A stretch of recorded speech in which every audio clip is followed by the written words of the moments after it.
Quando você pegava o jornal na banca e você via na primeira página do jornal um poema de Camões, aí era a prova de que aquela matéria havia sido censurada. A imprensa escrita, ela usava assim determinados expedientes para demonstrar a censura sem explicitar. Era poema, era receita de bolo, né? Então, quando acontecia alguma coisa que você se deparava com essas matérias, então você já tinha certeza, ó, a matéria foi censurada. Caía a tarde, feito um viaduto, e um bêbado trajando luto. Quando eu comecei lá em 1987, um colega meu jornalista, o Ivan Santos, ele virou para mim e falou assim, ó, te dou 3 meses para você desistir. Sabe por quê? Na época, as emissoras de rádio aqui em Uberlândia, todas elas, às 11 horas da manhã, só faziam programas de esporte. E aí eu resolvi fazer um programa diferente, né, com entrevistas sobre economia, política, saúde. As pessoas começaram a estranhar, falaram, mas isso aí nunca teve aqui, mas tem que ter a primeira vez, né? E lembrou Carlitos, a lua, tal qual a dona do bordel, pedia a cada estrela fria um brilho de aluguel. E aí um dia me ligaram, era 3h10 da tarde, olha, corra para cá que você vai ter que entrar no ar agora.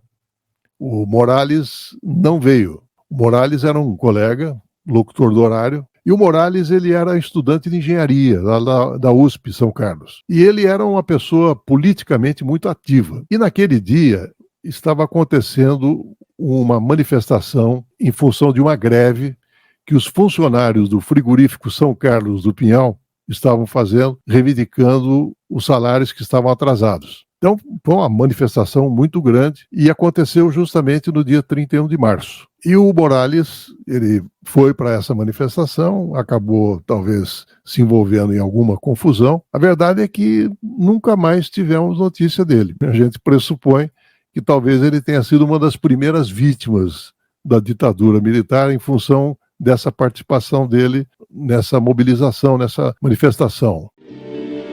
E nuvens lá no mataborrão do céu chupavam manchas torturadas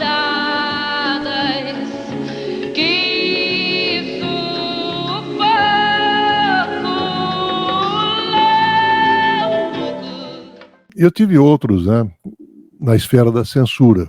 O bêbado com chapéu coco fazia irreverências mil pra noite do Brasil, meu Brasil. Em São Carlos, eles resolveram fazer o primeiro festival de cinema brasileiro. E aí foram vários artistas convidados para participar do festival, e dentre eles estava o Anselmo Duarte. O Anselmo Duarte, ele em 1962, ele ganhou a Palma de Ouro do Festival de Cannes, na França, com o filme O Pagador de Promessas. E na época que o filme dele foi premiado, a imprensa começou a explorar muito isso, que foi um prêmio de favor. Isso deixou profundamente magoado, chateado, e ele acabou, de certa maneira, brigando com a imprensa. Então, em 1967, quando ele foi a São Carlos participar do festival, eu fui até o hotel onde ele estava para tentar ver se eu conseguiria uma entrevista com ele, coisa muito difícil, porque ninguém conseguia entrevistá-lo. Bom, aí eu cheguei na recepção do hotel, me apresentei e falei, olha, o Anselmo Duarte está? Ele falou, está. Então, por favor, eu gostaria de falar com ele. Quem quer falar com ele? É o Alvarenga.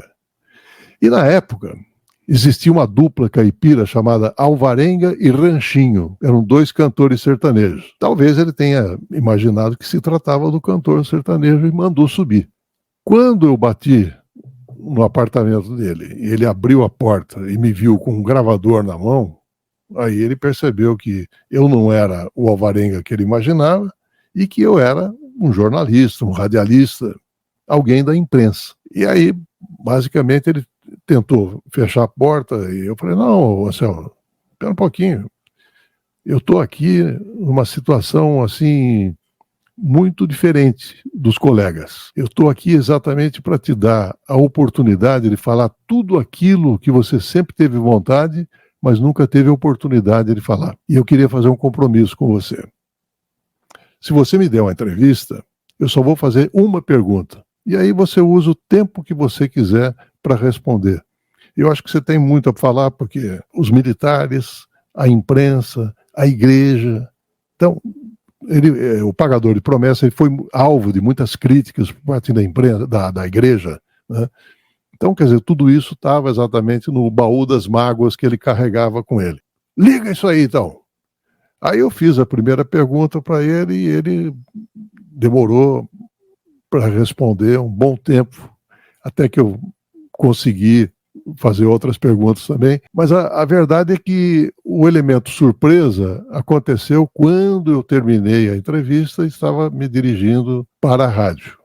Quando eu desci na recepção do hotel, tinha um senhor me aguardando. Aí o recepcionista apontou, ele veio na minha direção e falou, cadê a fita? Como? Cadê a fita? A fita da entrevista que você fez agora? Bom, eu, acostumado exatamente com a censura, eu tinha por praxe carregar sempre duas fitas. Uma da gravação e a outra virgem. Então eu distribuía nos dois bolsos. O bolso da direita ficava a virgem e da esquerda ficava aquela do material que eu tinha produzido na entrevista. Aí eu, na hora, saquei a fita virgem, entreguei para ele. Ele pegou, virou as costas, foi embora. Eu corri na rádio, fiz uma cópia. Quando eu terminei de fazer a cópia, ele estava lá na rádio. E ameaçou dar voz de prisão. Então eu falei, olha, não tem porquê. Eu acho que está um exagero da sua parte. Eu simplesmente, primeiro que com a abordagem que o senhor fez, eu fiquei meio apavorado. Eu não sabia nem o que fazer. A primeira fita que veio na minha mão foi aquela que eu te entreguei. Não sabia que não era aquela. Está aqui, a fita está aqui. Aí entreguei a fita para ele. Mas eu tinha feito a cópia. Durou um bom tempo a entrevista e, basicamente, 90% foi grosado, foi cortado, foi censurado, né? E só 5 minutos da entrevista foi liberado e era exatamente aquela parte que não tinha nada a ver com aquilo que foi objeto nos 40 minutos de conversa que a gente teve. Os 5 minutos não representavam nada. Então, basicamente, nos 5 minutos que ele fez referência, o quê? O evento que ele estava participando, do festival. A importância que o festival tinha, só isso. O resto, o censor cortou. Com a volta do irmão do Enfio, com tanta gente que partiu, num rabo de foguete chora a nossa pátria mãe gentil. Choram Marias e Clarices no solo do Brasil.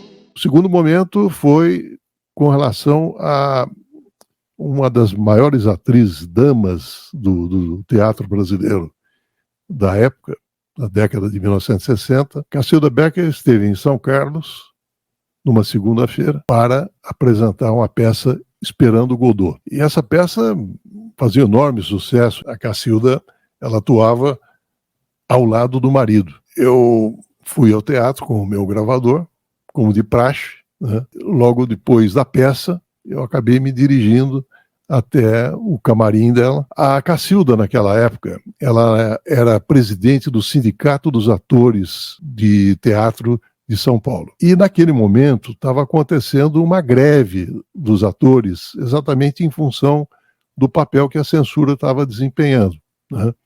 Praticamente amordaçando os atores, né? E ela estava muito cansada, e mesmo assim ela foi muito receptiva e me deu a entrevista. Eu até não quis alongar muito a entrevista, acabei fazendo aí uma entrevista de 10 minutos, mais ou menos, né? E praticamente essa entrevista, se não fosse o mesmo expediente que eu havia utilizado com o Anselmo Duarte, de ter 2 fitas, e eu fiz a mesma coisa, e aconteceu exatamente a mesma coisa, foi o tempo de eu correr na rádio, fazer uma cópia. Só que eu não tive a devolução da fita, porque ela foi literalmente censurada. Toda a entrevista foi censurada. Eu tive que esconder essas fitas, né? Porque, na realidade, é só a partir da década de 80 que eu fui resgatar esse material de novo. Eu morava em São Carlos, e lá no porão da minha casa, eu guardava exatamente num local bem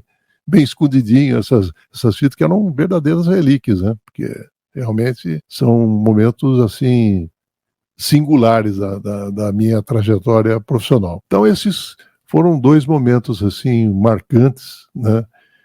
Desse período sombrio, né? Mas sei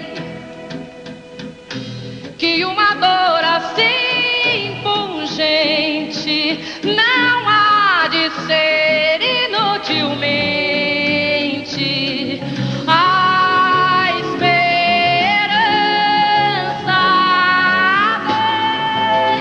dança na corda bamba de sombrinha, e em cada passo dessa linha pode se machucar.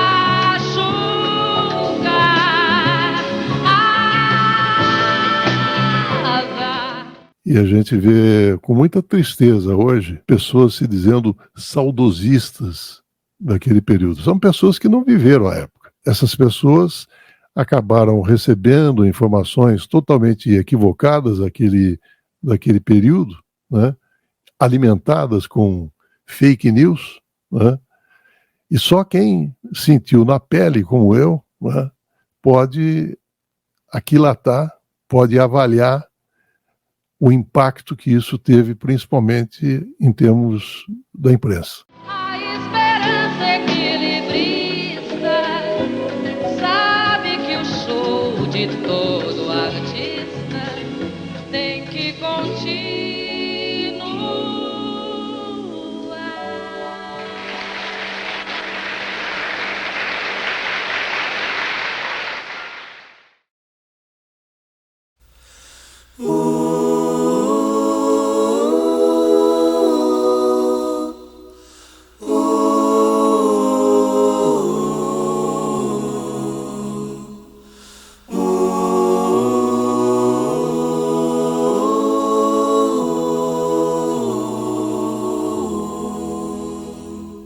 Pai, afasta de mim esse cálice.